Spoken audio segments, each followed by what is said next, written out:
കഥ ആരംഭിക്കുന്നത് റിക്ടർഫീൽഡ് എന്ന പേരുള്ള ഒരു മാഫിയ ബോസിനെ പരിചയപ്പെടുത്തിക്കൊണ്ടാണ്. അയാൾ ഒരിടം പിടിച്ചെടുക്കാൻ ഒരു ഫാം ഓണറുടെ അടുത്തെത്തി അയാളുടെ ഇടം എഴുതി വാങ്ങാൻ ശ്രമിക്കുകയായിരുന്നു. പക്ഷെ ആ ഫാം ഓണർ വിസമ്മതിച്ചു. റിക്ടർഫീൽഡ് തന്റെ ആളുകളെ ഉപയോഗിച്ച് ക്രൂരമായ വയലൻസ് തന്നെ പ്രവർത്തിച്ചു. ആ ഫാം ഓണറെയും ഭാര്യയെയും കൊലപ്പെടുത്തി. തന്റെ കൺമുമ്പിൽ അച്ഛൻ കൊല്ലപ്പെടുന്നത് കുറച്ച് മാറി നിന്ന് ആ ഫാം ഓണറുടെ മകൻ ഡിയേഗോ നോക്കിക്കണ്ടിരുന്നു. ഡിയേഗോ എന്തു ചെയ്യണമെന്നറിയാതെ ഭയന്നു മറഞ്ഞു നിന്നു. പക്ഷേ ഡിയേഗോയെ റിക്ടർഫീൽഡിന്റെ ഡ്രൈവർ കണ്ടു. ഡ്രൈവർ അവനടുത്തെത്തി. അവനെ പിടികൂടി റിക്ടർഫീൽഡിന്റെ മുമ്പിൽ എത്തിക്കുന്നതിനു പകരം കാടിനകത്തെ കൂടി രക്ഷപ്പെടാനായിരുന്നു അയാൾ ഉപദേശിച്ചത്. ഡിയേഗോ അത്തരത്തിൽ പ്രവർത്തിച്ചു. ആ നിമിഷത്തിൽ തന്റെ ജീവിതം ഇനി മുമ്പോട്ടേക്ക് പഴയതുപോലെ ആയിരിക്കില്ല എന്ന് ഡിയേഗോ മനസ്സിലാക്കിയിരുന്നു. അന്ന് കുറെ സമയം കഴിഞ്ഞ ശേഷം ഡിയേഗോ വീട്ടിലേക്ക് മടങ്ങിയെത്തി. വീടിനുള്ളിൽ അച്ഛനും അമ്മയും കൊല്ലപ്പെട്ട് കിടക്കുന്നത് കണ്ട് അവൻ വല്ലാതെ വിഷമിച്ചു. ആ സമയത്താണ് അവനോട് രക്ഷപ്പെടാൻ പറഞ്ഞ സൈലസ് എന്ന വ്യക്തി അങ്ങോട്ടേക്ക് എത്തുന്നത്. സൈലസ് അവൻ അടുത്തു വന്ന് പറഞ്ഞു, അവിടെ നടന്ന ആ കാര്യങ്ങൾ തടയാനോ അമ്മയെയും അച്ഛനെയും രക്ഷപ്പെടുത്താനോ തനിക്ക് സാധിച്ചില്ല. പക്ഷേ നിന്നെ സംരക്ഷിക്കാൻ എനിക്ക് പറ്റും. സൈലസ് അവനെ പ്രൊട്ടക്ട് ചെയ്യാൻ തീരുമാനിച്ചത് ചൈനയിൽ തന്റെ നാട്ടിലേക്ക് അയച്ചുകൊണ്ടായിരുന്നു. അവിടെ സൈലസിന്റെ അച്ഛനും ഇളയ മകളുമുണ്ട്. അങ്ങനെ അവൻ ചൈനയിലെത്തി. സൈലസിന്റെ അച്ഛനും ഇളയ മകളും കൂടി അവനെ സ്വീകരിച്ചു. അവൻ അവിടെ താമസിക്കാൻ ആരംഭിച്ചു. സൈലസിന്റെ അച്ഛൻ ഒരു മാർഷൽ ആർട്സ് മാസ്റ്റർ ആണ്. സൈലസിന്റെ മകളെ അദ്ദേഹം മാർഷൽ ആർട്സ് പഠിപ്പിക്കുന്നുണ്ടായിരുന്നു. ആ കൂട്ടത്തിലേക്ക് അദ്ദേഹം ഡിയേഗോയെയും ചേർത്തു. ആദ്യം അത്ര നല്ല രീതിയിൽ പെർഫോം ചെയ്യാൻ പറ്റിയില്ലെങ്കിലും പതിയെ പതിയെ ഡിയേഗോ മെച്ചപ്പെട്ടു വന്നു. അവന്റെ ഉള്ളിലെ പ്രതികാര ബുദ്ധിയായിരുന്നു അതിന് കൂടുതൽ ഉണർവേകിയത്. അച്ഛനെയും അമ്മയെയും കൊന്ന റിക്ടർഫീൽഡിനെ വകവരുത്തണം എന്നവൻ ചിന്തിച്ചു. അങ്ങനെ 10 കൊല്ലക്കാലം കടന്നുപോയി. ഡിയേഗോയും സൈലസിന്റെ മകളും മികച്ച മാർഷൽ ആർട്ടിസ്റ്റുകളായി മാറി. ഒരു ദിവസം രാത്രിയിൽ തന്റെ കുടുംബത്തിനേറ്റ ആ ആഘാതത്തിന്റെ ഓർമ്മകൾ ഡിയേഗോയെ വല്ലാതെ പിടിച്ചു കുലുക്കി. ദേഷ്യം അടക്കാൻ അവന് പറ്റുന്നുണ്ടായിരുന്നില്ല. പുറത്തെത്തി മാർഷൽ ആർട്സ് പ്രാക്ടീസ് ചെയ്യുന്ന പഞ്ചിങ് ബാഗിൽ അവൻ ശക്തമായി ഇടിച്ചുകൊണ്ടിരുന്നു. മുത്തച്ഛൻ എത്തിയായിരുന്നു അവനെ ആശ്വസിപ്പിച്ചത്. പ്രതികാര ബുദ്ധി ആളിക്കത്തിച്ചുകൊണ്ട് തന്നെ നഷ്ടപ്പെടുത്തിയേക്കരുത് എന്ന് മുത്തച്ഛൻ അവനെ ഉപദേശിച്ചു. അന്നാണ് മുത്തച്ഛൻ ചില കാര്യങ്ങൾ പറയുന്നത്. ഗതികേട് കൊണ്ടാണ് സൈലസ് റിക്ടർഫീൽഡിന്റെ ഡ്രൈവറായി ജോയിൻ ചെയ്തതെന്ന്. സൈലസിന്റെ ഒരു മകൾ വിക്ടർഫീൽഡിന്റെ ക്രൂരതയ്ക്കിരയായി കൊല്ലപ്പെട്ട വ്യക്തി കൂടിയാണ്. പ്രതികാരം തീർക്കാനാണ് സൈലസ് പുറപ്പെട്ടതെങ്കിലും അവനതിന് സാധിച്ചില്ല. സൈലസ് വിക്ടർഫീൽഡിന്റെ ആളുകളുടെ ഇടയിൽ കുടുങ്ങിപ്പോയി. ഡിയേഗോയെ അവൻ രക്ഷപ്പെടുത്താനുണ്ടായ കാരണവും അതായിരുന്നു. അതോടെ ഡിയേഗോയുടെ പ്രതികാര ബുദ്ധി കൂടുതലായി. തന്റെ കുടുംബത്തെ മാത്രമല്ല സൈലസിന്റെ കുടുംബത്തോട് വരെ റിക്ടർഫീൽഡ് ദ്രോഹം ചെയ്തിട്ടുണ്ട്. മാത്രമല്ല നിരവധി കുടുംബങ്ങളെ അയാൾ വഴിയാധാരമാക്കിയിട്ടുമുണ്ട്. അതുകൊണ്ട് തന്നെ അടുത്ത ദിവസമേ അമേരിക്കയ്ക്ക് പുറപ്പെടാൻ അവൻ തീരുമാനിച്ചു. പിറ്റേന്ന് പുലർച്ചെ തന്നെ മുത്തച്ഛനെ പോലും അറിയിക്കാതെ അവൻ അങ്ങോട്ടേക്ക് പുറപ്പെട്ടു. റിക്ടർഫീൽഡിനെ വകവരുത്തുക എന്നത് മാത്രമായിരുന്നു അവന്റെ ലക്ഷ്യം. ഷിപ്പിൽ കയറി എല്ലാത്തിനും വേണ്ടി പ്രതികാരം ചെയ്യുന്നത് ആലോചിച്ച് അവൻ ദിവസങ്ങൾ തള്ളി നീക്കാൻ തുടങ്ങി. പക്ഷേ ഷിപ്പിലെ യാത്രക്കിടയിൽ അവനിൽ നിന്ന് വസ്തുക്കൾ മോഷ്ടിക്കാൻ 2 പേരെത്തി. അത് വൈകാതെ ഫൈറ്റിലേക്ക് കടന്നു. ശക്തമായ ഏറ്റുമുട്ടലായിരുന്നു നടന്നത്. ഡിയേഗോ ആ മോഷ്ടാക്കളെ അടിച്ചു വീഴ്ത്തി. ഷിപ്പിൽ നടന്ന കാര്യങ്ങൾ പബ്ലിക് അതോറിറ്റിയുടെ ശ്രദ്ധയിലും പെട്ടിരുന്നു. പോലീസ് എത്തി. പബ്ലിക്കിടത്ത് വലിയ ഏറ്റുമുട്ടൽ നടത്തിയതിന്റെ പേരിൽ ഡിയേഗോ അറസ്റ്റ് ചെയ്യപ്പെട്ടു. അങ്ങനെ നിർബന്ധപൂർവം അവന് മെക്സിക്കോയിൽ ഇറങ്ങേണ്ടി വന്നു. ഇതേസമയം മറുവശത്ത് റിക്ടർഫീൽഡ് തന്റെ വലങ്കയ്യായ വ്യക്തിയെ കാണുകയായിരുന്നു. ഒരു സംഘം സ്ത്രീകളെ റിക്ടർഫീൽഡ് കടത്തിക്കൊണ്ടുവന്ന് വെച്ചിട്ടുണ്ട്. സ്ഥലങ്ങൾ പിടിച്ചെടുക്കുന്ന മാഫിയ ബോസിൽ നിന്നും മയക്കുമരുന്ന് കച്ചവടത്തിലേക്കും മനുഷ്യക്കടത്തിലേക്കുമൊക്കെ അയാളുടെ ബിസിനസ്സുകൾ നീണ്ടിരുന്നു. കൊണ്ടുവന്ന പെൺകുട്ടികൾക്ക് കാവൽ നിർത്താനും അവരെ വാങ്ങുവാൻ വൈകാതെ ആളെത്തും എന്നും റിക്ടർഫീൽഡ് അറിയിച്ചു. ഇതേസമയം ഡിയേഗോ മറുവശത്ത് പുറത്തിറങ്ങിയിരുന്നു. അടുത്തുള്ള ഒരു ബാറിലേക്ക് അവൻ പോയി. വില്യം എന്ന പേരുള്ള ഒരു വ്യക്തി ബാറിൽ ഗെയിം കളിച്ചുകൊണ്ട് നിൽക്കുന്നുണ്ടായിരുന്നു. ഡിയേഗോ അയാളെ ശ്രദ്ധിച്ചുകൊണ്ടിരുന്നു. അപ്പോഴാണ് 2 ആളുകൾ കടന്നു വന്നത്. അവർ വില്യത്തിനെ പിടിച്ചുകൊണ്ടുപോവാൻ ശ്രമം ആരംഭിച്ചു. വില്യം അതിനെ എതിർത്തതോടെ അവിടെ ഒരു ഫൈറ്റ് ആരംഭിക്കുകയായിരുന്നു. ഫൈറ്റ് ബാറിന്റെ പുറത്തേക്ക് നീണ്ടു. പുറത്തുവെച്ചും ഫൈറ്റ് തുടർന്നുകൊണ്ടിരുന്നു. പിടികൂടാൻ വന്ന വ്യക്തികൾ വില്യത്തിനെ ബന്ദിയാക്കിയിരുന്നു. ഡിയേഗോ അത് നോക്കിക്കണ്ടു. ആദ്യം അതിലൊന്നും ഇടപെടണ്ട എന്ന് കരുതി അവൻ മാറിയതാണെങ്കിലും അപ്പോഴാണ് അവർ റിക്ടർഫീൽഡിന്റെ പേര് സംസാരിക്കുന്നത് കേട്ടത്. അതോടെ അതിലിടപെടാൻ ഡിയേഗോ തീരുമാനിച്ചു. വില്യത്തിനൊപ്പം ചേർന്ന് പിടികൂടാമെന്ന ആളുകൾക്കെതിരെ അവൻ ഫൈറ്റ് ചെയ്തു. വില്യമും ഫൈറ്റിൽ പങ്കുചേർന്നു. ഒടുവിൽ എതിരാളികളെ അടിച്ചിട്ട് അവരങ്ങനെ നിൽക്കുകയായിരുന്നു. പോലീസ് എത്തുന്നതിന് മുമ്പ് അവിടെ നിന്ന് പോവാമെന്ന് പറഞ്ഞ് തന്റെ ട്രക്കിലേക്ക് ഡിയേഗോയും വിളിച്ചു കയറ്റി വില്യം വേഗത്തിൽ വണ്ടി അവിടെ നിന്ന് എടുത്തു.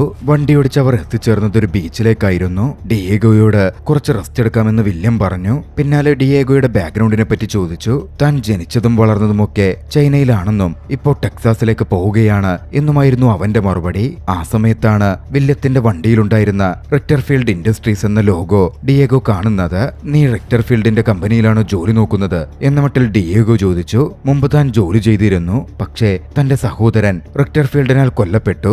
അതോടെ അവിടെ നിന്നിറങ്ങിയ താൻ റിക്ടർഫീൽഡിന്റെ ഒരു വണ്ടിയും മോഷ്ടിച്ച് കടന്നു കളയുകയായിരുന്നു. എന്നെ പിടികൂടി തിരികെ കൊണ്ടുപോവാനാ ആ രണ്ടുപേർ വന്നത്. അവരെയാണ് നീ ഇടിച്ചിട്ടത്. വില്യം ഡിയേഗോയോട് വ്യക്തമായി പറഞ്ഞു. താൻ വില്യത്തെ തെറ്റിദ്ധരിച്ചതാണ് എന്ന് ഡിയേഗോ മനസ്സിലാക്കി. വില്യം റിക്ടർഫീൽഡിന്റെ ആളല്ല, തന്റെ കൂടെ ചേർന്ന് നിൽക്കേണ്ടുന്ന ആളാണ്. പിന്നാലെ തന്റെ ലക്ഷ്യവും മറ്റും ഡിയേഗോ വില്യത്തോട് തുറന്നു പറഞ്ഞു. വില്യത്തിനും സഹോദരനെ കൊന്നതിന്റെ പേരിൽ റിക്ടർഫീൽഡിനോട് പക കാണുമല്ലോ, തന്റെ കൂടെ ദൗത്യത്തിൽ ചേരുന്നോ എന്ന് ഡിയേഗോ ചോദിച്ചു. വില്യത്തിനും അത് ഓക്കെയായിരുന്നു. ഇതേ സമയം മറുവശത്ത് റിക്ടർഫീൽഡിന്റെ ഓഫീസിലേക്ക് വില്യത്തെ പിടിക്കാൻ പോയി പരാജയപ്പെട്ടു പോയ ആ രണ്ട് കയ്യാളുകൾ എത്തിച്ചേരുകയായിരുന്നു. ഒരു തരത്തിൽ അതൊന്നും മേക്കപ്പ് ചെയ്യാൻ വേണ്ടി തങ്ങൾ തട്ടിക്കൊണ്ടുവന്ന ഒരു പെൺകുട്ടിയെ റിക്ടർഫീൽഡിന് മുമ്പിൽ അവർ ഹാജരാക്കി. എന്തായാലും അവരിൽ നിന്ന് വിവരങ്ങൾ കേട്ട റിക്ടർഫീൽഡ് അവരെ ശിക്ഷിച്ചില്ല. അവരുടെ പ്രവൃത്തി കാരണമാകണം. അവിടുണ്ടായിരുന്ന സൈലസിനോട് ആ പെൺകുട്ടിയെ മറ്റുള്ളവരുടെ അടുത്തേക്ക് കൊണ്ടുപോകാൻ പറയുകയും ആ ഗുണ്ടകളോട് വില്യത്തിനെ അന്വേഷിച്ച് കണ്ടെത്താൻ റിക്ടർഫീൽഡ് ഉത്തരവിടുകയും ചെയ്തു. മറുവശത്ത് വില്യമും ഡിയേഗോയും തങ്ങളുടെ യാത്രയാരംഭിച്ചു. ഇടയ്ക്ക് അവർ ഭക്ഷണം കഴിക്കാൻ ഒരു റെസ്റ്റോറന്റിൽ കയറി. ആ സമയത്താണ് വില്യം ഡിയേഗോയോട് റിക്ടർഫീൽഡ് എന്തിനാണ് അവന്റെ പാരന്റ്സിനെ കൊന്നതെന്ന് അന്വേഷിക്കുന്നത്. ഡിയേഗോ പറഞ്ഞു, എന്റെ അച്ഛന്റെ സ്ഥലം വിൽക്കാൻ റിക്ടർഫീൽഡ് നിർബന്ധിച്ചിരുന്നു, പക്ഷേ അച്ഛൻ അതിനെതിരെ നിന്നു. അതിന്റെ പേരിലാണ് അയാൾ അച്ഛനെ കൊലപ്പെടുത്തിയത്. ഇതേ സമയം റെസ്റ്റോറന്റിലിരുന്ന് അവർ ഒരു കാഴ്ച കണ്ടു. പുറത്ത് നിർത്തിയിട്ടിരുന്ന വില്യത്തിന്റെ ട്രക്ക് ഒരു ലേഡി മോഷ്ടിക്കാൻ ശ്രമിക്കുന്നു. അവർ അങ്ങോട്ടേക്ക് ചെന്ന് ആ ലേഡിയെ എതിരിട്ടു. ആദ്യം ചെന്നത് വില്യമായിരുന്നു, പക്ഷേ ആ ലേഡി വില്യത്തെ ആക്രമിച്ചു. അതോടെ ഡിയേഗോ ഇടപെട്ടു. പിന്നാലെ രണ്ടുപേരും ഒന്നിച്ച് അവളെ കീഴ്പ്പെടുത്തി. എന്തിനാണ് നീ ഈ വാൻ മോഷ്ടിക്കാൻ നോക്കുന്നത് എന്ന മട്ടിലായി അവരുടെ ചോദ്യം. പിന്നാലെ ആ ലേഡി പറഞ്ഞു, അവളുടെ പേര് ബിയാങ്കയെന്നാണ്. റിക്ടർഫീൽഡിന്റെ ലോഗോ കണ്ടതുകൊണ്ടാണ് താൻ ആ വണ്ടിയിൽ കയറിപ്പറ്റാൻ നോക്കിയത്. ബിയാങ്ക പറഞ്ഞു, താൻ മുമ്പ് റിക്ടർഫീൽഡിന്റെ വ്യക്തിമായി മാറിയതായിരുന്നു, പക്ഷെ അവരുടെ പിടിയിൽ നിന്ന് തനിക്ക് രക്ഷപ്പെട്ടു പോവാൻ പറ്റി. എന്നിരുന്നാലും എന്റെ കൂട്ടുകാരൊക്കെ ഇപ്പോഴും അവിടെ കസ്റ്റഡിയിലാണ്. അവളും തങ്ങളുടെ കൂടെ ചേർക്കാൻ പറ്റിയ ആളാണ് എന്ന് മനസ്സിലാക്കിയ ഡിയേഗോ താനും വില്യമും എന്തിനാണ് പുറപ്പെട്ടു പോകുന്നത് എന്ന കാര്യം അവളോട് പറഞ്ഞു. തങ്ങളുടെ കൂടെ ജോയിൻ ചെയ്യുന്നോ എന്ന് ഡിയേഗോ ബിയാങ്കയോട് ചോദിച്ചു. അവളുടെ കൂട്ടുകാരികളെ രക്ഷപ്പെടുത്താനും നഷ്ടങ്ങൾക്ക് വേണമെങ്കിൽ പ്രതികാരം തീർക്കാനും പറ്റും. മടിയൊന്നും കൂടാതെ അവരുടെ കൂടെ കൂടാൻ ബിയാങ്ക സമ്മതിച്ചു. അന്ന് രാത്രിയിൽ റിക്ടർഫീൽഡ് സൈലസിനും മറ്റ് രണ്ട് കയ്യാളുകൾക്കുമൊപ്പം ഒരു സ്ഥലം പിടിച്ചെടുക്കാനായി പോയിരിക്കുകയായിരുന്നു. താങ്കൾ നേരിട്ട് പോകേണ്ട കാര്യമുണ്ടോ? കയ്യാളുകൾ അത് ചെയ്തോളുമല്ലോ എന്ന് സൈലസ് ചോദിച്ചെങ്കിലും അതൊന്നും വേണ്ട, താൻ നേരിട്ട് പോകണം. ആ സ്ഥലം അത്രയ്ക്ക് ഇമ്പോർട്ടന്റ് ആണ്, അത് പിടിച്ചെടുക്കണം എന്നായിരുന്നു റിക്ടർഫീൽഡിന്റെ മറുപടി. ഇതേ സമയം അവിടെ നിന്ന് പുറപ്പെട്ടിരുന്ന ബിയാങ്കയും വില്യമും ഡിയേഗോയും റിക്ടർഫീൽഡിന്റെ ഹെക്ടർ കണക്കിന് വരുന്ന ഒരു സ്ഥലത്തേക്ക് എത്തിച്ചേർന്നിരുന്നു. അവിടെ തീ കത്തിച്ച് അവർ ക്യാമ്പ് ചെയ്യാൻ തുടങ്ങി. സംസാരിക്കുന്ന കൂട്ടത്തിൽ ആ സ്ഥലം മുഴുവൻ അഴിമതിയിലൂടെയും മറ്റു മോശം വഴികളിലൂടെയും റിക്ടർഫീൽഡ് പിടിച്ചെടുത്തതാണ് എന്ന കാര്യം പറഞ്ഞു. അവിടുത്തെ കർഷകർക്കൊക്കെ നിർബന്ധപൂർവം റിക്ടർഫീൽഡിന് സ്ഥലം വിൽക്കേണ്ടി വന്നു. വൈകാതെ അമേരിക്കയിലെ ഏറ്റവും വലിയ മയക്കുമരുന്ന് നിർമ്മാണശാലയായി ഈ ഇടം മാറും. സംസാരിക്കുമ്പോൾ ബിയാങ്കയുടെ വിഷമം പ്രകടമായിരുന്നു. ഡിയേഗോ പറഞ്ഞു, ഈ പ്ലാൻ ഒന്നും നടക്കാനേ പോകുന്നില്ല, നമ്മൾ നടത്തില്ല. ഇവിടെ ആ ഫാക്ടറിയൊക്കെ ഉണ്ടാക്കുന്നതിന് മുമ്പ് റിക്ടർഫീൽഡിനെ തടഞ്ഞേ പറ്റൂ. അവരങ്ങനെ വീണ്ടും സംസാരിച്ച് ഇനി എന്ത് ചെയ്യണമെന്നതിലേക്കൊക്കെ കടന്നു. അപ്പോഴാണ് അങ്ങോട്ടേക്ക് റിക്ടർഫീൽഡിന്റെ ഒരു കയ്യാളായ ജെയിംസ് കടന്നു വരുന്നത്. ജെയിംസ് അവർക്ക് നേരെ തോക്ക് ചൂണ്ടി, റിക്ടർഫീൽഡിന്റെ ടെറിട്ടറിയിൽ പുറത്തുനിന്നുള്ളവർക്ക് പ്രവേശനമില്ല, നിങ്ങൾ ഇവിടെ നിന്ന് പോകണം. ഈ സമയം കൃത്യതക്കം കിട്ടിയ ഡിയേഗോ അയാളെ കടന്നാക്രമിച്ചു. പിന്നാലെ മൂവരും ചേർന്ന് അയാളെ ബന്ദിയാക്കി. സിറ്റുവേഷൻ പൂർണ്ണമായും തിരിഞ്ഞിരുന്നു. തോക്കിപ്പോൾ ഡിയേഗോയുടെ കയ്യിലാണ്. ഡിയേഗോ ജെയിംസിനെ ചോദ്യം ചെയ്തു.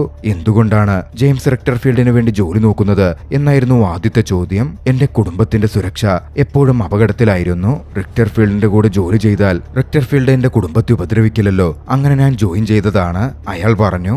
അതോടെ ഡിയേഗോ ഒരു കാര്യം മനസ്സിലാക്കി. ജെയിംസ് അങ്ങനെ റിക്ടർഫീൽഡിന്റെ വിശ്വസ്തനൊന്നുമല്ല, ഗതികേട് കൊണ്ട് നിൽക്കേണ്ടി വന്ന വ്യക്തിയാണ്.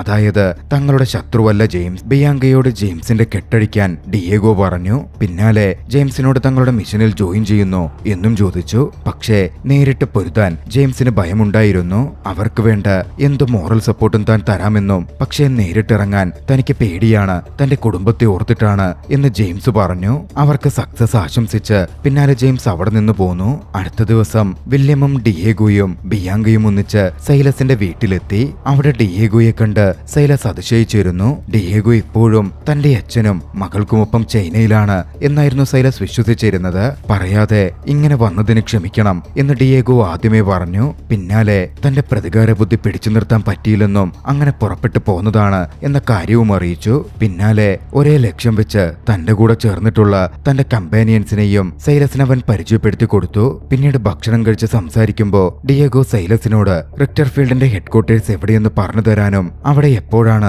റിക്ടർഫീൽഡ് ഉണ്ടാവുക എന്ന കാര്യം അറിയിക്കാനും ആവശ്യപ്പെട്ടു. പക്ഷേ സൈലസ് അതിന് മടിച്ചിരുന്നു. അവിടം വളരെയധികം അപകടം പിടിച്ചതാണ്. ഒരുപക്ഷെ ഡിയേഗോയുടെ ജീവൻ പോലും നഷ്ടപ്പെട്ടേക്കാം. പക്ഷേ ഡിയേഗോ സൈലസിന്റെ മകൾക്ക് പറ്റിയ കാര്യം ആ സമയം എടുത്തിട്ട് ഓർമ്മിപ്പിച്ചു. റിക്ടർഫീൽഡ് എത്ര ക്രൂരനായ മനുഷ്യനാണ് എന്ന് ഓർമ്മപ്പെടുത്തി അയാളെ വകവരുത്തേണ്ടതിന്റെ ആവശ്യകത എടുത്തെടുത്തു പറഞ്ഞു. ആ സംസാരം സൈലസിന്റെ മനസ്സിൽ തൊട്ടിരുന്നു. കുറച്ചു നേരത്തെ നിശബ്ദതയ്ക്കൊടുവിൽ അവരുടെ കൂടെ ചേരാൻ സൈലസ് തീരുമാനിച്ചു. അന്ന് രാത്രിയിൽ മിഷനു വേണ്ടി അവർ പൂർണ്ണമായി തയ്യാറെടുത്തു. സൈലസിന്റെ സഹായത്തോടെ ആയുധങ്ങളും അവർക്ക് വന്നെത്തിയിരുന്നു. എന്തൊക്കെ ചെയ്യണം എന്നവർ പ്ലാൻ ചെയ്ത് ഡിസ്കസ് ചെയ്തു. ഒടുവിൽ ഒക്കെ സെറ്റായപ്പോൾ സൈലസും ഡിയേഗോയും വില്യമും ബിയാങ്കയും ഒന്നിച്ച് റിക്ടർഫീൽഡിന്റെ ബേസിലേക്ക് പുറപ്പെട്ടു. വൈകാതെ യാത്ര ചെയ്ത് അവർ ആ ഇടത്തെത്തി. പുറത്തിറങ്ങിയതും വളരെ കെയർഫുള്ളായിട്ടായിരുന്നു അവർ മുമ്പോട്ട് മൂവ് ചെയ്തത്. ബിയാങ്ക മുമ്പിൽ കിട്ടിയ 2 ഗാർഡുകളെ വകവരുത്തി. ഡിയേഗോ ഒരാളെയും കീഴ്പ്പെടുത്തി. അകത്തേക്ക് കടന്നെത്തിയ അവർക്ക് തട്ടിക്കൊണ്ടുവന്ന് ബന്ദിയാക്കപ്പെട്ട നിരവധി സ്ത്രീകളെ കണ്ടെത്താൻ പറ്റി. അവരെയൊക്കെ അവർ മോചിപ്പിച്ചു. അവിടെ മുകൾ ഭാഗത്ത് റിക്ടർഫീൽഡിന്റെ വലങ്കയ്യായി വ്യക്തി ഉണ്ടായിരുന്നു. അയാളെ താൻ എതിരിട്ടോളാം എന്ന് പറഞ്ഞ ബിയാങ്ക മുകളിലേക്ക് പോയി. ഈ സമയം മറ്റുള്ളവർ പെൺകുട്ടികളെ മോചിപ്പിച്ചുകൊണ്ടിരുന്നു. മുകളിലേക്ക് പോയ ബിയാങ്ക റിക്ടർഫീൽഡിന്റെ വലങ്കയുമായി ഏറ്റുമുട്ടി. ശക്തമായ ഏറ്റുമുട്ടൽ നടന്നു. ഫൈറ്റിനൊടുവിൽ ബിയാങ്ക അയാളെ വകവരുത്തി കളഞ്ഞു. കാര്യം കഴിഞ്ഞ ശേഷം ഡിയേഗോയുടെയും മറ്റും അടുത്തേക്ക് ബിയാങ്ക തിരികെ എത്തി. അവരെപ്പോഴും പെൺകുട്ടികളെ രക്ഷപ്പെടുത്തുന്ന തിരക്കിലായിരുന്നു. പിന്നാലെ ആ ദൗത്യം പൂർണ്ണമായി ബിയാങ്കയെ ഏൽപ്പിച്ച് ഡിയേഗോയും വില്യമും സൈലസും കൂടി റിക്ടർഫീൽഡിനെ കണ്ടെത്തി എതിരിടാൻ വേണ്ടി അകത്തേക്ക് നടന്നു. പോകുന്നതിനു മുമ്പ് ഡിയേഗോയുടെ പക്കൽ അവൾ തന്റെ ഹെയർപിൻ കൊടുത്തു. ഇതെന്തിനെങ്കിലും ഉപകാരം വരും എന്നും പറഞ്ഞു. പക്ഷേ കാര്യങ്ങൾ മാറിമറിഞ്ഞത് പെട്ടെന്നായിരുന്നു. പെൺകുട്ടികളും ബിയാങ്കയും പോയി കഴിഞ്ഞതും അങ്ങോട്ടേക്കെത്തിയ ഗാർഡുകൾ അവരെ തോക്കിൻ മുനയിലാക്കി ബന്ദികളാക്കി നിർത്തി. റിക്ടർഫീൽഡിന്റെ ആളുകൾ അവരെ മർദ്ദിക്കുകയും ചെയ്തു. പിന്നാലെ റിക്ടർഫീൽഡിനടുക്കൽ കാര്യങ്ങൾ അവർ റിപ്പോർട്ട് ചെയ്തു. കടന്നുകയറ്റക്കാരെ ഇപ്പോഴൊന്നും ചെയ്യേണ്ടെന്നും അവരെ താൻ നേരിട്ട് വന്ന് ഉപദ്രവിച്ച് ഡീൽ ചെയ്തോളാം എന്നുമായിരുന്നു റിക്ടർഫീൽഡിന്റെ മറുപടി. വൈകാതെ അവർ ബന്ദികളാക്കപ്പെട്ടു. ആ സമയമാണ് അവിടെ ഉണ്ടായിരുന്നവർ ചില കാര്യങ്ങൾ വ്യക്തമാക്കുന്നത്. സൈലസിനെ പണ്ട് തൊട്ടേ അവർക്ക് സംശയമുണ്ടായിരുന്നു. അതുകൊണ്ട് സൈലസിന്റെ ചൈനീസ് ബാക്ക്ഗ്രൗണ്ട് നോക്കാൻ റിക്ടർഫീൽഡ് ആളെ ഏർപ്പാടാക്കിയിരുന്നു. കാര്യങ്ങൾ മനസ്സിലായതും സൈലസിന്റെ അച്ഛനെയും മകളെയും ബന്ദികളാക്കി റിക്ടർഫീൽഡ് അവിടെ കൊണ്ടുവന്നിട്ടുണ്ട്. അതിന്റെ ഫോട്ടോസ് അടക്കം അവിടെ ഉണ്ടായിരുന്ന ഗാർഡുകൾ സൈലസിനെ കാണിച്ചു. ഡിയേഗോയും വില്യമും സൈലസും അവരുടെ ക്രൂരതകൾ ഏറ്റുവാങ്ങിക്കൊണ്ടിരുന്നു. ഈ സമയത്താണ് ബിയാങ്ക കൊടുത്ത പിന്നുപയോഗിച്ച് ഡിയേഗോ കെട്ടുപൊട്ടിക്കാൻ ശ്രമം നടത്തുന്നത്.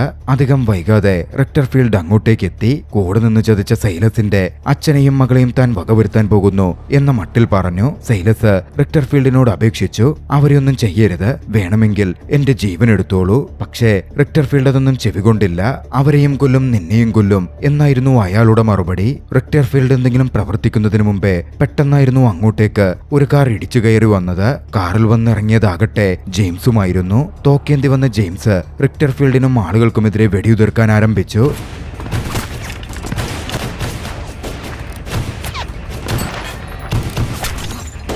ഏറ്റവും ഒടുവിൽ ഡിയേഗോയുടെയും സംഘത്തിന്റെയും പക്ഷത്ത് നിൽക്കാൻ ജെയിംസ് തീരുമാനിച്ചിരുന്നു. ഒരു ഘട്ടത്തിൽ ജെയിംസ് അപകടത്തിൽ പെട്ടതുപോലുമാണ്. പക്ഷേ രക്ഷപ്പെട്ടിരുന്ന ഡിയേഗോ ജെയിംസിനെ സഹായിച്ചു. പിന്നാലെ രക്ഷപ്പെട്ട അവരെല്ലാവരും ഒന്നിച്ച് റിക്ടർഫീൽഡിനെ പിടികൂടുവാൻ മുമ്പോട്ടേക്ക് പടനയിക്കാൻ ആരംഭിച്ചു. പിന്നെ നടന്നത് കനത്ത ഷൂട്ടൌട്ടായിരുന്നു. ഇതിനിടയിൽ ബിയാങ്കയും അവരോടൊപ്പം ജോയിൻ ചെയ്തു. പിന്നാലെ ഷൂട്ടൌട്ടിൽ നിന്നും മാറി സൈലസും ഡിയേഗോയും ഒന്നിച്ച് മറ്റൊരു ഭാഗത്തേക്ക് കടന്ന് റിക്ടർഫീൽഡിനെ തിരയാൻ തുടങ്ങി. ഇതേ സമയം ബാക്കിയുള്ളവർ ഷൂട്ടൌട്ടിൽ ഏർപ്പെട്ട് റിക്ടർഫീൽഡിന്റെ ഗാർഡുകളെ എതിരിട്ടുകൊണ്ടിരുന്നു. ഒടുവിൽ സൈലസിന്റെ അച്ഛനെയും മകളെയും ബന്ദിയാക്കി വെച്ചിരുന്ന ഇടത്തേക്ക് റിക്ടർഫീൽഡിന്റെ മുമ്പിലേക്ക് അവർ എത്തിച്ചേരുകയാണ്. അവരെ കൊല്ലുമെന്ന് ഭീഷണിപ്പെടുത്തി ആയുധം വെച്ച് കീഴടങ്ങാൻ റിക്ടർഫീൽഡ് അവരോട് ആവശ്യപ്പെട്ടു. മറ്റു വഴികളില്ലാതെ അവർ ആയുധങ്ങൾ താഴെ വെച്ചതും റിക്ടർഫീൽഡ് വെടിയുതിർത്തു. വെടിയുണ്ട സൈലസിന്റെ ശരീരത്തിൽ തുളഞ്ഞു കയറിയിരുന്നു. ആ സമയം മുതലെടുത്ത് ഡിയേഗോ റിക്ടർഫീൽഡുമായി ഫൈറ്റ് ചെയ്യാൻ ചെന്നു. റിക്ടർഫീൽഡ് ക്രിമിനൽ ആവുന്നതിനു മുമ്പ് ഒരു പട്ടാളക്കാരനായിരുന്നു. അതിന്റെ കരുത്ത് അയാൾക്കുണ്ടായിരുന്നു. ശക്തമായ ഏറ്റുമുട്ടലിൽ റിക്ടർഫീൽഡിന് മുമ്പിൽ ഡിയേഗോക്ക് പിടിച്ചു നിൽക്കാൻ പറ്റുന്നുണ്ടായിരുന്നില്ല. റിക്ടർഫീൽഡും ഡിയേഗോയും തമ്മിലുള്ള പോരാട്ടം തുടരുകയാണ്. ഫൈറ്റിനിടയിൽ എന്തിനാണ് നീ എന്നെ ഇങ്ങനെ കൊല്ലാൻ നോക്കുന്നത്, ആഗ്രഹിക്കുന്നത് എന്ന് റിക്ടർഫീൽഡ് ചോദിച്ചു. അപ്പോഴാണ് തന്റെ അച്ഛനെയും അമ്മയെയും റിക്ടർഫീൽഡ് കൊന്ന കാര്യം ഡിയേഗോ പറയുന്നത്. താൻ മരിച്ചു എന്ന് കരുതിയ പയ്യനാണ് തന്റെ മുമ്പിൽ നിൽക്കുന്നത് എന്നൊരു ഞെട്ടലോടെ റിക്ടർഫീൽഡ് അറിഞ്ഞു. വീണ്ടും ഫൈറ്റ് തുടർന്നു. റിക്ടർഫീൽഡ് ഡിയേഗോയെ കീഴ്പ്പെടുത്താൻ ആരംഭിച്ചിരുന്നു. പക്ഷേ അവസാന നിമിഷത്തിൽ മോചിതയായ സൈലസിന്റെ ഇളയമകൾ റിക്ടർഫീൽഡിനെ ആക്രമിക്കാൻ എത്തി. പിന്നീട് അവളും ഡിയേഗോയും ഒന്നിച്ച് റിക്ടർഫീൽഡിനെതിരെ ഫൈറ്റ് ചെയ്യാൻ ആരംഭിച്ചു. പക്ഷേ രണ്ടുപേർക്കെതിരെ പോലും പിടിച്ചു നിൽക്കാൻ പറ്റുന്ന തരത്തിലുള്ള ആയോധനകലാ മികവും കരുത്തും റിക്ടർഫീൽഡിനുണ്ടായിരുന്നു. റിക്ടർഫീൽഡിനെതിരെ പിടിച്ചു നിൽക്കാൻ പറ്റാതെ രണ്ടുപേരും കഷ്ടപ്പെടുമ്പോഴാണ് വെടിയേറ്റിട്ടും ജീവൻ നഷ്ടപ്പെടാതിരുന്ന സൈലസ് റിക്ടർഫീൽഡിനെതിരെ വെടിയുതിർക്കുന്നത്. കിട്ടിയ അവസരം മുതലെടുത്ത് വളരെ ക്രൂരമായി ഡിയേഗോ റിക്ടർഫീൽഡിനെ ഉപദ്രവിച്ചു. ഒടുവിൽ കൊലപ്പെടുത്താൻ തുനിഞ്ഞു. പക്ഷെ അപ്പോഴേക്കും ജെയിംസ് എത്തി ഇടപെട്ടു. അയാളെ കൊല്ലണ്ടെന്നും അയാൾ ചെയ്ത കുറ്റങ്ങളുടെ പേരിൽ അയാൾക്ക് ജയിൽ ശിക്ഷ കിട്ടട്ടെ, അയാളെ നമുക്ക് പോലീസിന് പിടിച്ചുകൊടുക്കാം എന്നും ജെയിംസ് പറഞ്ഞു. പക്ഷെ അവരുടെ ഐഡിയയെ കളിയാക്കി തന്റെ തോക്ക് കൈവശപ്പെടുത്താൻ റിക്ടർഫീൽഡ് ശ്രമിച്ചു. തന്റെ കത്തിയേറിന് ബിയാങ്ക ശ്രമം തടുത്തിരുന്നു. റിക്ടർഫീൽഡ് ഇനിയും ജീവനോട് തുടർന്നാൽ അത് നാശത്തിന് മാത്രമേ കാരണമാകൂ എന്ന് ചിന്തിച്ച ഡിയേഗോ ഒട്ടും മടിക്കാതെ തോക്കെടുത്ത് റിക്ടർഫീൽഡിനെ കൊന്നുതള്ളി. പിന്നാലെ സാരമായി പരിക്കേറ്റിരുന്ന സൈലസ് തന്റെ അവസാന ശ്വാസമെടുത്തിരുന്നു. തന്റെ മകനെയോർത്ത് അഭിമാനിക്കുന്നതായി ആ സമയം സൈലസിന്റെ അച്ഛൻ പറഞ്ഞു. അവിടെ നിന്നും സൈലസ് പിടിച്ചെടുത്ത ആധാരങ്ങളും മറ്റും ഡിയേഗോ വീണ്ടെടുത്തു. അർഹതപ്പെട്ട കൈകളിലേക്ക് താനിത് തിരികെ എത്തിക്കും എന്നവൻ പറയുന്നുണ്ടായിരുന്നു. തൊട്ടു പിന്നാലെയായിരുന്നു അങ്ങോട്ടേക്കൊരു പോലീസ് ഉദ്യോഗസ്ഥനെത്തിയത്. നടന്ന കാര്യങ്ങൾ കണ്ട് അയാൾ അതിശയിച്ചു നിൽക്കുകയായിരുന്നു. എല്ലാ ഉത്തരവാദിത്തങ്ങളും താൻ സ്വയം ഏറ്റെടുത്തോളാം എന്ന് പറഞ്ഞ് ഡിയേഗോ മുന്നിട്ട് ചെന്നു. പക്ഷേ ആ ഓഫീസർ അതൊന്നും വേണ്ടെന്ന് പറഞ്ഞു. റിക്ടർഫീൽഡ് എപ്പോഴും പ്രശ്നക്കാരനായിരുന്നു. ഇതോടെയൊക്കെ ഒടുങ്ങുകയാണെങ്കിൽ ഒടുങ്ങട്ടെ എന്നായിരുന്നു അയാൾ പറഞ്ഞത്. ഒന്നും അറിയാത്ത പോലെ ഇവിടെ നിന്ന് അവരോട് പൊക്കോളാനും അയാൾ ആവശ്യപ്പെട്ടു. ആ ദൃശ്യങ്ങളോടെ ചലച്ചിത്രം അവസാനിക്കുകയാണ്. രസകരമായ ഈ ഒരു ചലച്ചിത്രം നിങ്ങൾക്കിഷ്ടമായെങ്കിൽ വീഡിയോ ലൈക്ക് ചെയ്യുക. അഭിപ്രായങ്ങളും നിർദ്ദേശങ്ങളും കമന്റുകളിൽ രേഖപ്പെടുത്തുക. കഴിയുമെങ്കിൽ ചാനൽ സബ്സ്ക്രൈബ് ചെയ്തും കൂട്ടുകാർക്ക് ഷെയർ ചെയ്തു കൊടുത്തും ഞങ്ങളെ സപ്പോർട്ട് ചെയ്യുക. അടുത്ത എപ്പിസോഡിൽ മറ്റൊരു മികച്ച ചലച്ചിത്രവുമായി നമുക്ക് കണ്ടുമുട്ടാം. അതുവരെ ബൈ.